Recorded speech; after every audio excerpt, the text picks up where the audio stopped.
नमस्कार दोस्तों, मेरे चैनल पर आपका स्वागत है। आज हम आपके लिए एक कहानी लेकर आए हैं। मनुष्य चाहे कितना भी प्रयास क्यों ना कर ले, उसे अपने कर्मों का फल तो भोगना ही पड़ता है। वह कभी अपने कर्मों से बच नहीं सकता। जैसी करनी वैसी भरनी, यह वाक्य तो आपने सुना ही होगा। अर्थात जैसे आप कर्म करोगे वैसा ही आपको फल भी प्राप्त होगा। लेकिन मेरा एक प्रश्न है, क्या आप इस बात पर यकीन करते हैं कि जैसा आप कर्म करें वैसा ही आपको फल भी मिलेगा? अब आप में से अधिकतर लोगों के मन में यह प्रश्न जरूर उठ रहा होगा, क्योंकि इसमें पूछने वाली बात क्या है, यह तो सत्य ही है कि जैसे हम कर्म करेंगे वैसा ही हमें फल भी मिलेगा। दोस्तों, आज इस कहानी से हम समझेंगे अच्छे कर्मों का फल अच्छा और बुरे कर्मों का फल बुरा कैसे होता है। बहुत समय पहले की बात है। किसी गांव में एक पंडित रहता था। एक दिन वह अपने बचपन के दोस्त से मिलने के लिए दूसरे गांव में जा रहा था। उसका दोस्त बचपन से ही गूंगा और एक पैर से अपाहिज था। उस पंडित के गांव से उसके दोस्त का बहुत घर दूर था। वहां जाने के लिए उस रास्ते के बीच में कई सारे छोटे छोटे गांव पड़ते थे। पंडित अपने दोस्त को मिलने के लिए उस रास्ते में चला जा रहा था। चलते चलते उसकी मुलाकात एक व्यक्ति से होती है जो ऐसा लगता था कि वह किसी का इंतजार कर रहा था और वह भी पंडित के साथ चलने लगता है। उस आदमी को देखकर पंडित बहुत खुश हो जाता है। उसने सोचा, चलो अच्छा हुआ, साथ चलने से उसका सफर आसानी से कट जाएगा। बात की शुरुआत करने के लिए उस पंडित ने उस व्यक्ति से उसका नाम पूछा तो उसने अपना नाम धर्मराज बताया। पंडित को यह नाम कुछ अजीब लगता है, लेकिन उसने नाम के विषय में कुछ और पूछना उचित नहीं समझा। दोनों धीरे धीरे साथ में चल रहे थे। तभी रास्ते में एक गांव आता है। गांव का प्रवेश द्वार आते ही धर्मराज ने पंडित से कहा, तुम आगे चलो, मुझे इस गांव में थोड़ा सा काम है, मैं तुम्हें आगे मिलता हूँ। पंडित ने कहा, ठीक है। वह आगे रास्ते में चल देता है। कुछ देर बाद उस गांव में खबर फैली कि एक व्यक्ति नदी में गिरने की वजह से मारा गया है। जैसे ही वह इंसान नदी में गिरा और मारा गया, ठीक कुछ ही देर में धर्मराज पंडित के पास आ गया और फिर दोनों चलना शुरू कर देते हैं और चलते चलते एक दूसरे गांव के द्वार पर पहुंच जाते हैं। उस गांव के द्वार पर एक विशाल मंदिर बना हुआ था। वहां पर आराम करने की सुविधा काफी बढ़िया लग रही थी। पंडित के दोस्त का घर वहां से बहुत दूर था और रात भी होने वाली थी। तो पंडित ने धर्मराज से कहा, रात होने वाली है, पूरे दिन चलते चलते थक चुके हैं और भूख भी लग रही है, तो यहाँ पर भोजन करके यहीं पर विश्राम कर लेते हैं। फिर सुबह होते ही हम आराम से आगे की यात्रा जारी करेंगे। धर्मराज ने कहा, ठीक है, वैसे भी मुझे इस गांव में किसी को मिलने जाना है और तुम ऐसा करो, तुम भोजन करके आराम करो, मैं उस इंसान से मिलकर जल्दी वापस आ जाऊंगा, फिर उसके बाद मैं आकर भोजन कर लूंगा। इतना कहकर वह वहां से चला जाता है। लेकिन उसके जाने के कुछ समय बाद, कुछ ही देर बाद धुआं उठता हुआ दिखाई देता है और देखते ही देखते पूरे गांव में आग लग जाती है। पंडित ने हैरानी से सोचा कि यह व्यक्ति जहां भी जाता है वहां कुछ न कुछ अनहोनी जरूर होती है, कुछ तो गड़बड़ है। कुछ समय के बाद धर्मराज वापस आता है और खाना खाकर सो जाता है। पर उस समय पंडित ने धर्मराज से कुछ भी पूछना उचित नहीं समझा और वे दोनों सो गए। सुबह होते ही दोनों फिर से अपनी यात्रा शुरू कर देते हैं। कुछ देर चलने के बाद रास्ते में फिर से एक गांव आता है। धर्मराज ने फिर पंडित से कहा, आप आगे चलिए, मुझे इस गांव में कुछ काम है, मैं वह काम खत्म करके जल्दी ही तुमको आगे रास्ते में मिलूंगा। यह कहकर धर्मराज वहां से चला गया। लेकिन पंडित इस बार आगे नहीं गया। वहीं खड़ा होकर धर्मराज को देखता रहा कि वह कहाँ जा रहा है और क्या करता है। तभी थोड़ी देर बाद लोगों की आवाज सुनाई देने लगी कि एक औरत ने खुदकुशी कर ली, जिससे उसकी मृत्यु हो गई है। ठीक उसी समय धर्मराज फिर पंडित के पास पहुंच गया। लेकिन इस बार पंडित ने धर्मराज से पूछ ही लिया कि भाई, यह क्या चल रहा है? तुम जिस भी गांव में जाते हो वहां कोई ना कोई अनहोनी जरूर हो जाती है, क्या तुम मुझे बता सकते हो यह ऐसा क्यों हो रहा है? धर्मराज ने कहा, आप मुझे बहुत ज्ञानी मालूम पड़े थे, इसीलिए मैं आपके साथ चलने लगा था, परंतु आप अभी तक समझ नहीं पाए कि मैं कौन हूँ। पंडित ने कहा, मैं समझ गया हूँ, लेकिन मुझे कुछ शंका है। अगर आप ही अपना उपयुक्त परिचय दे दे तो मेरे लिए आसानी होगी। तब धर्मराज ने जवाब दिया कि मैं यमदूत हूँ और यमराज की आज्ञा से उन लोगों के प्राण हरण करता हूँ जिनकी उम्र पूरी हो चुकी है। हालांकि पंडित को पहले से ही इस बात की आशंका थी, फिर भी धर्मराज के मुंह से यह बातें सुनकर वह घबरा गया। लेकिन वह हिम्मत करके पूछता है कि अगर तुम सच में यमदूत हो तो मुझे बताओ अगली मृत्यु किसकी है। धर्मराज ने जवाब दिया, अगली मृत्यु तुम्हारे उसी मित्र की है जिससे तुम मिलने जा रहे हो और उसकी मृत्यु का कारण भी तुम ही बनोगे। यह बात सुनकर पंडित सहम गया और सोच में पड़ गया कि अगर सच में यह धर्मराज यमदूत हुआ तो उसकी बात भी सच होगी और उसके कारण मेरे बचपन के सबसे अच्छे मित्र की मृत्यु हो जाएगी। तो सबसे अच्छा तो यही होगा कि मैं अपने मित्र से मिलने ही ना जाऊं, कम से कम मैं उसकी मृत्यु का कारण तो नहीं बनूंगा। धर्मराज ने मुस्कुराते हुए कहा, तुम जो सोच रहे हो वह सब मुझे पता है, मगर तुम्हारे अपने मित्र से मिलने ना जाने से नियति नहीं बदल जाएगी। तुम्हारे मित्र की मृत्यु तो निश्चित है और वह अगले कुछ ही पलों में घटित होने वाली है। महाकाल के मुंह से ऐसी बातें सुनकर पंडित को झटका लगा, क्योंकि महाकाल ने पंडित के मन की बातें पढ़ ली थी, जो कि एक सामान्य व्यक्ति के लिए संभव नहीं है। अब पंडित को विश्वास हो गया कि यह धर्मराज सचमुच में यमदूत ही है, तो वह घबरा गया। वह अपने मित्र की मृत्यु का कारण नहीं बनना चाहता था, इसलिए वह पलटकर अपने गांव की तरफ वापस जाने लगा। लेकिन जैसे ही पंडित वापस जाने के लिए मुड़ा, उसने देखा कि उसका मित्र तेजी से उसकी तरफ चला आ रहा है, जो कि पंडित को देखकर अत्यंत प्रसन्न दिखाई पड़ रहा था।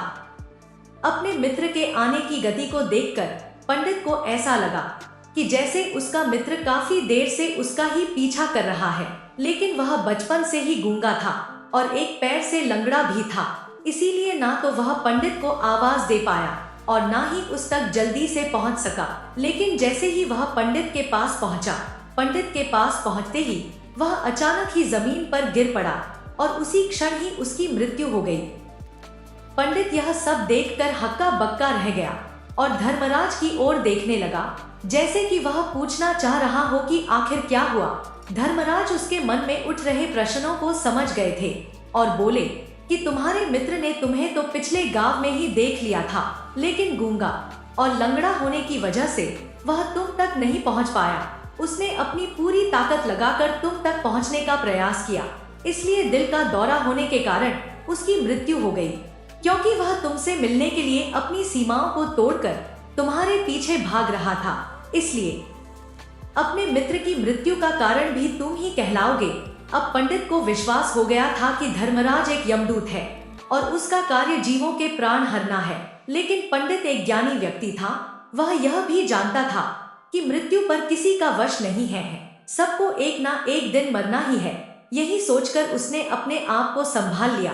लेकिन अचानक ही पंडित के मन में अपनी मृत्यु के बारे में जानने की इच्छा हुई, इसलिए उसने धर्मराज से पूछा कि जब मृत्यु मेरे दोस्त की होनी थी तो तुम शुरू से ही मेरे साथ क्यों चल रहे थे। यह प्रश्न सुनकर धर्मराज जोर से हंसा और बोला, मैं तो हर पल हर क्षण सभी के साथ चलता हूँ, किंतु लोग पहचान नहीं पाते, क्योंकि लोगों के पास अपनी समस्याओं के अलावा किसी और व्यक्ति, वस्तु या घटना के बारे में सोचने समझने या उसे देखने का समय ही नहीं होता। पंडित ने कहा, तो क्या तुम यह बता सकते हो कि मेरी मृत्यु कब, कहाँ और कैसे होगी। महाकाल ने कहा, हालांकि किसी भी सामान्य जीव के लिए अपनी मृत्यु के बारे में जानना ठीक नहीं है, क्योंकि कोई भी जीव हो वह यह जानकर अपनी मृत्यु के बारे में बहुत दुखी हो जाता है। और तुमने जिस तरीके से अपने मित्र की मृत्यु को सहन कर लिया है, उसे देखकर लगता है कि तुम अपनी मृत्यु के बारे में जानकर भी दुखी नहीं होंगे। महाकाल ने कहा, तो सुनो, तुम्हारी मृत्यु आज से ठीक 6 महीने बाद आज ही के दिन किसी दूसरे राज्य में फांसी लगने से होगी। और सबसे हैरानी की बात तो यह होगी कि तुम स्वयं ही खुशी से उस फांसी को स्वीकार कर लोगे। यह सब बात कहकर धर्मराज वहां से चला गया। इसके बाद पंडित ने अपने मित्र के शरीर का अंतिम संस्कार किया और अपने गांव वापस आ गया। लेकिन कोई व्यक्ति कितना भी ज्ञानी क्यों ना हो, अपनी मृत्यु के बारे में जानकर दुखी तो होता ही है और मृत्यु से बचने का कोई ना कोई उपाय भी खोजता है। तो पंडित ने भी वही किया। उसकी पहचान उस राज्य के राजा तक थी। पंडित ने सोचा कि राजा मेरी मृत्यु से संबंधित समस्या का कोई ना कोई समाधान निकाल ही लेंगे। पंडित यही सब सोचता हुआ राज दरबार में पहुंच जाता है और राजा से सारी घटना के बारे में बताता है। राजा ने अपने मंत्रियों को सारी समस्या बताई। पंडित की समस्या सुनकर सारा विचार विमर्श करके फिर उसके बाद पंडित के रहने की सारी व्यवस्था महल में ही कर दी गई और राजा के आदेश के बिना उस पंडित से किसी को भी नहीं मिलने दिया जाता था। लेकिन पंडित कहीं भी आ जा सकता था ताकि पंडित को यह ना लगे कि वह राजा की कैद में है, परंतु पंडित डर के मारे स्वयं ही कहीं आता जाता नहीं था। धीरे धीरे बहुत समय बीत गया और अंततः वह भी दिन आ गया जिस दिन पंडित की मृत्यु होनी थी। तो उसकी एक रात पहले पंडित डर के मारे जल्दी ही सो गया ताकि जल्दी से वह रात बीत जाए और अगला दिन आ जाए ताकि उसकी मृत्यु टल सके। यही सोचकर वह जल्दी सो जाता है। लेकिन उस पंडित को नींद में चलने की बीमारी थी और अपनी इस बीमारी के बारे में वह खुद भी नहीं जानता था। तो फिर राजा, मंत्री या किसी वैद्य को इसके बारे में बताने का कोई प्रश्न ही नहीं उठता। पंडित अपनी मृत्यु को लेकर सोचता रहता था जिससे कि वह बहुत समय से ठीक से सो भी नहीं पा रहा था। और नींद में चलने की बीमारी भी तभी होती है जब व्यक्ति ठीक से सो भी नहीं पा रहा हो। तो उस रात भी पंडित को नींद में चलने का दौरा पड़ा। वह उठा और महल से निकलकर अस्तबल में गया और घोड़े की पीठ पर सवार होकर नींद में ही अपने राज्य की सीमा से बाहर दूसरे पड़ोसी राज्य में चला गया। इतना ही नहीं, वह दूसरे राज्य के राजा के महल में पहुंच गया। उस महल के पहरेदार ने भी उसे नहीं रोका और न ही कोई पूछताछ की। सभी लोग रात्रि का अंतिम प्रहार होने के कारण गहरी नींद में थे। वह पंडित सीधे राजा के सैन्य कक्ष में पहुंचा और वह पंडित वहीं जाकर सो गया। सुबह हुई तो राजा ने पंडित को रानी के बगल में सोया हुआ देखा तो राजा बहुत क्रोधित हो गया। राजा ने पंडित को कैद करने का आदेश दे दिया। पंडित गिरफ्तार हो गया, लेकिन पंडित बहुत हैरान हो गया और उसे कुछ समझ नहीं आ रहा था कि आखिर यह सब कैसे हो गया। पर दूसरे राज्य में होने वजह से वहां उसकी यह सब सुनने वाला कोई नहीं था।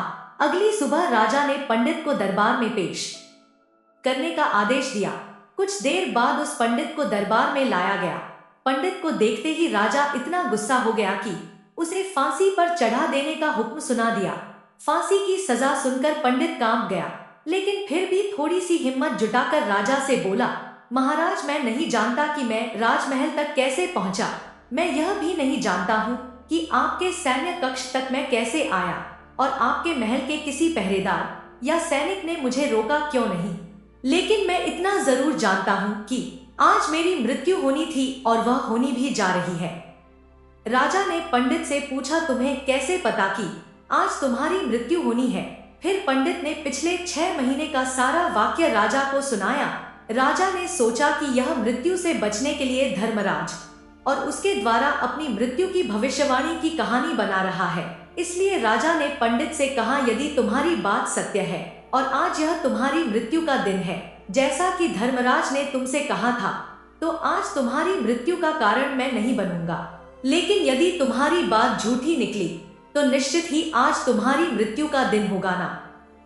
क्योंकि जिस राज्य से पंडित आया था उस राज्य का राजा इस राजा का मित्र था, इसलिए इस राजा ने तुरंत अपने 2 सैनिकों को पड़ोसी राजा के पास भेजकर पंडित की बात की सत्यता का प्रमाण मांगा।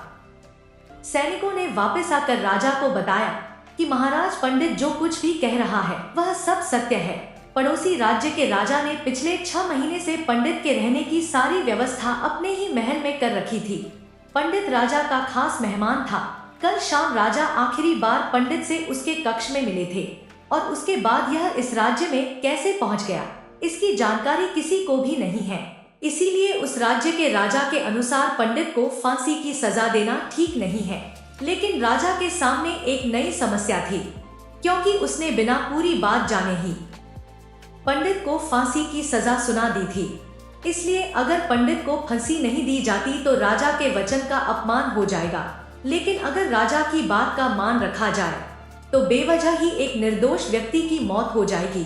राजा ने अपने सभी मंत्रियों से इस बारे में सुझाव मांगा तो मंत्रियों ने राजा को सुझाव दिया कि महाराज पंडित को एक कच्चे सूत के धागे से फांसी लगवा दी जाए, इससे आपके कथन का भी मान रह जाएगा और कच्चे सूत के धागे से पंडित को फांसी भी नहीं लगेगी और उसके प्राण भी बच जाएंगे।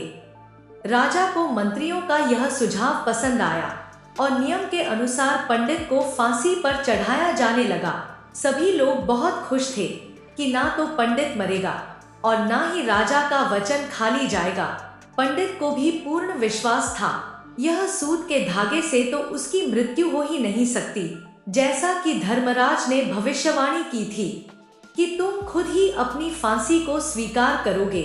लेकिन जैसे ही पंडित को फांसी दी गई, सूत का धागा तो टूट गया, लेकिन टूटने से पहले पंडित के गले की एक नस सूत के धागे के झटके से कट चुकी थी और पंडित जमीन पर पड़ा तड़प रहा था और देखते ही देखते पंडित का शरीर पूरी तरह से शांत हो गया।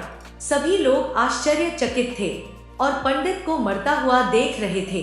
किसी को विश्वास नहीं हो रहा था कि कच्चे सूत के धागे से भी किसी इंसान की मृत्यु हो सकती है। धर्मराज की भविष्यवाणी सच हो चुकी थी। श्रीमद् भागवत गीता में भगवान श्री कृष्ण ने कहा है, जो होना होता है वह होकर ही रहता है। हम चाहे कितनी ही सावधानी बरते, कितना ही उपाय कर ले, लेकिन घटना और घटना की पूरी प्रणाली पहले से ही तय होती है, जिसे हम थोड़ा सा भी इधर उधर नहीं कर सकते हैं। शायद इसीलिए ईश्वर ने हमें भविष्य जानने की क्षमता नहीं दी है, ताकि हम अपने जीवन को ज्यादा बेहतर तरीके से जी सके। और यही बात उस पंडित पर भी लागू होती है। अगर पंडित ने महाकाल से अपनी मृत्यु के बारे में ना पूछा होता तो 6 महीने तक राजा के महल में कैद रहकर डर कर जीने की बजाय यह ज्यादा बेहतर जीवन जीता। तो इस कहानी से आपको कुछ अच्छा सीखने को मिला होगा। ऐसे ही कुछ नई नई कहानी आपके लिए हम लेकर आते रहेंगे। हमारे साथ जुड़े रहने के लिए कृपया हमारा चैनल को सब्सक्राइब कर लेना और वीडियो अच्छी लगी है तो लाइक कर देना। खुश रहो, हमेशा हंसते रहो। धन्यवाद। जय महाकाल।